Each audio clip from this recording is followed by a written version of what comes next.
নমস্কার বন্ধুরা, হেসেল বনলক্ষ্মীতে আপনাদের সকলকে স্বাগত। আজকের রেসিপি সাবুদানা স্ন্যাক্স। আর এই স্ন্যাক্স সন্ধ্যেবেলায় চায়ের সাথে খেতে কিন্তু দারুণ লাগে। তাছাড়া টুকটাক খিদে মেটাতে এই স্ন্যাক্স কিন্তু খুবই মুখরোচক, খেতে তো দারুণ লাগে। তাহলে আসুন সম্পূর্ণ রেসিপিটি একটু দেখে নিন। এখানে সাবুদানা স্ন্যাক্স বানাবার জন্য 1 কাপ পরিমাণ সাবু নিয়েছি, চায়ের কাপের 1 কাপ। এটা এখন দুবার জল দিয়ে ভালো করে ধুয়ে নিতে হবে। এখানে সাবুটা দুবার জল পাল্টে পাল্টে ধুয়ে জলটা দেখুন বন্ধুরা সম্পূর্ণভাবে ছেঁকে নিয়েছি। এই সাবুটাতে এখন একটুও জল নেই, আর সাবুটা ধোয়ার পর জলটা এইভাবেই ছেঁকে নিতে হবে। এখন এটা ভেজাতে হবে, তার জন্য দিচ্ছি হাফ কাপ জল। জলের পরিমাণটা কিন্তু অবশ্যই ঠিকঠাক রাখতে হবে। 1 কাপ সাবু নিয়েছিলাম, তাই হাফ কাপ জল দিলাম। জলের পরিমাণটা ঠিক থাকলে সাবুটা ঝুরঝুরে হবে। এখন চামচ দিয়ে সাবুটা পুরো জলের মধ্যে ডুবিয়ে দিচ্ছি, যাতে সব সাবুগুলো জলটা পেয়ে যায়। দেখুন এইভাবে পুরো সাবুটা জলের মধ্যে ডুবিয়ে দিলাম। এখন একটা ঢাকা দিয়ে এটা 1 ঘন্টার জন্য রেখে দেবো। 1 ঘন্টাতেই সাবুটা ভালোভাবে ভিজে যাবে। দেখুন 1 ঘন্টা পর ফিরে এলাম, সাবুটা সমস্ত জল টেনে নিয়েছে। দেখুন সাবুটাতে আর একটুও জল নাই, একবারে ঝুরঝুরে হয়ে গেছে। জলের পরিমাণটা ঠিক থাকলে এইভাবে ভিজবে। সাবুটা একটা টিপে দেখাই, দেখুন একবারে নরম হয়ে গেছে, অথচ জলও নয়।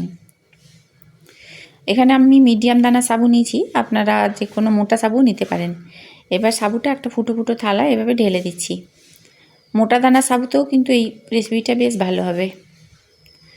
এরকম একটা জালি থালা চাই, এই থালাতে সাবুটা ঢেলে দিচ্ছি। এখন এটা সাবুটা মেলে দিচ্ছি চারিদিকে। সাবুটা এখন ফ্যানের হাওয়াতে রেখে দেবো যাতে শুকিয়ে যায়। মোটামুটি 3-4 ঘন্টাতেই সাবুটা শুকিয়ে নিব।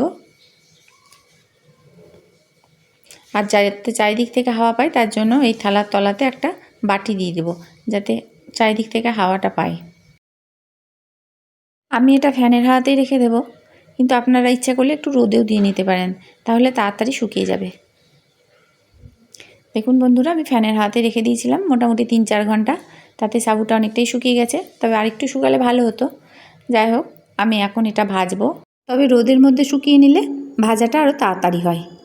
এখন আমি কড়াইয়ে তেল বসিয়েছি, সাদা তেল। তেলটা কষকষে করে গরম করে নিয়েছি, আর অল্প করে সাবু দিয়ে নিচ্ছি। সাবুটা এখন ভেজে নেব। আর একটু শুকালে ভালো হতো, কিন্তু রোদ ছিল না, তার জন্য আমি ফ্যানের হাতে শুকিয়ে নিয়েছি। আপনারা পারলে একটু রোদে দিয়ে নেবেন, তাহলে এই যে লেগে যাচ্ছে এটা লেগে যাবে না, আর তেলে পড়ার সঙ্গে সঙ্গে ফুলে উঠবে আর ভাজা হয়ে যাবে। এখানে আমার ভাজতে একটু সময় লাগছে, যেহেতু একটু ভিজে হয়ে আছে। সাবুগুলো তেলে পড়ার সঙ্গে সঙ্গে ফুলে উঠলেও যদি তুলে নেওয়া হয় তাহলে কিন্তু কাঁচা থাকছে, তাই একটু সময় নিয়ে ভাজতে হচ্ছে। রোদে দিলে কিন্তু সঙ্গে সঙ্গেই তোলা হয়ে যাবে, ফুলে ওঠার সঙ্গে সঙ্গে। তো দেখুন বন্ধুরা, সাবুগুলো ছাড়ার সঙ্গে সঙ্গে কীরকম ডবল হয়ে ফুলে উঠছে। যদিও লেগে যাচ্ছে তাতে অসুবিধা নাই, আমি পরে এগুলো ভেঙে নিতে পারবো। আর একটু সময় ফ্যানের হাওয়াতে শুকালে অবশ্য আরেকটু ঝুরঝুরে হতো, কিন্তু আমি এটা ভিজিয়েছিলাম দুপুরবেলায় আর ভাজছি সন্ধেবেলায় খাবার জন্য। এখন ভাজছি, অতটা ঝুরঝুরে হয়নি। রোদে না দেওয়াতেই কতটা ফুলছে দেখুন, রোদে দিলে এটা আরও ফুলবে। বানানোটা খুবই সহজ, যে কোনো কেউ বানিয়ে নিতে পারবে। আপনারা এই রেসিপিটা বানিয়ে একাদশীতে খেতে পারেন। সন্ধ্যের সময় চায়ের সাথে স্ন্যাক্স হিসাবে তো দারুণ লাগে খেতে। বাচ্চাদের তো খেতে খুবই ভালো লাগবে। যে কোনো ব্রত উপবাসে এই স্ন্যাক্স খাওয়া যেতে পারে। এর আগে আমি সাবুদানার বড়া ভেজেছি, সেটা আমার চ্যানেলে দেয়া আছে, আপনারা প্রয়োজন মতো দেখে নিতে পারেন। তবে সাবুদানার বড়ার টেস্ট আর এটার টেস্ট সম্পূর্ণ আলাদা। কিছুটা সাবু ভেজে নিলাম, এখন নিচ্ছি আলু। এই আলুটা আমি আগেই চিপস বানিয়ে রেখেছি, এত সরু সরু করে। চিপস বানাবার রেসিপি আমি ডেসক্রিপশান বক্সে দিয়ে রাখবো, আপনারা সময় মতো একটু প্লিজ দেখে নেবেন। এটা সাবুদানা স্ন্যাক্সে মেশাবো, এটা বানানোই ছিল, তাই এখন আমি এই আলুটা ভেজে নিচ্ছি। আলু চিপস যদি করা না থাকে তাহলে আপনারা জিরি জিরি করে আলু কেটে সেটা ভেজেও সাবুদানাতে মিশিয়ে নিতে পারেন, সেটা খেতেও ভালো লাগবে। তবে সেটা টাইম লাগবে, আলু কাটতে হবে, ভাজতে। আর এটা ভাজাটা তাড়াতাড়ি হয়ে যাচ্ছে। আমি আলু চিপস তার জন্য কিছুটা পরিমাণ ভেজে নিলাম। এখন ভেজে নিচ্ছি বাদাম। এই বাদাম ভাজাটাও সাবুদানার সাথে মেশাবো।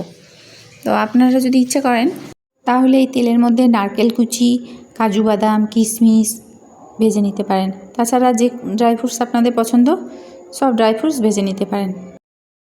তো আমি শুধু বাদাম আর আলু চিপস দিয়ে সাবুদানাটা মেশাবো। দেখুন আমার বাদাম ভাজা হয়ে গেল, সমস্ত কিছু ভেজে নিলাম। পুরো সাবুটা ভাজিনি, অর্ধেকটা সাবুদানা রেখে দিলাম। অর্ধেকটা ভাজলাম, মাত্র হাফ কাপ, তাতেই দেখুন কতটা হয়েছে ফুলে। আর যেহেতু মোটা মোটা হয়ে গেছে, জয়েন হয়ে গেছে, তার জন্য এগুলো এখন আমি ভেঙে নিচ্ছি, কারণ যেগুলো খুব বড় সেগুলো ভেঙে ছোট টুকরো করে নিচ্ছি।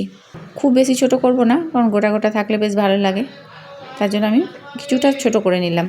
এখন সবগুলো একসাথে ভালোভাবে মিশিয়ে নিতে হবে। এটা আমি একাদশীর জন্য বানিয়েছি, তাই সব রকম মশলা এতে দেওয়া যাবে না, শুধু দিয়ে দিচ্ছি সন্ধ্যা লবণ আর গোলমরিচ গুঁড়ো দেবো। তো আপনারা ইচ্ছা করলে এর মধ্যে লঙ্কা গুঁড়ো দিতে পারেন, তারপরে আমচুর গুঁড়ো, আর যে যে মশলা আপনাদের ভালো লাগে সেইগুলো দিয়ে নিতে পারেন। কিন্তু একাদশীতে খাওয়া যায় না, তাই শুধু গোলমরিচ গুঁড়ো আর সন্ধ্যা লবণ দিয়ে এটা মাখিয়ে নিচ্ছি। রেসিপিটা যদি আপনাদের ভালো লেগে থাকে তো প্লিজ লাইক, শেয়ার এবং কমেন্ট করবেন। এখন আমি এক পিস সাবু ভেঙে দেখাচ্ছি, দেখুন কতটা মুচমুচে হয়েছে। আর এই রেসিপি ভালো লাগলে প্লিজ চ্যানেলটিকে সাবস্ক্রাইব করবেন। সমস্ত রেসিপিটি দেখার জন্য হেসেল বনলক্ষ্মীর তরফ থেকে অসংখ্য ধন্যবাদ।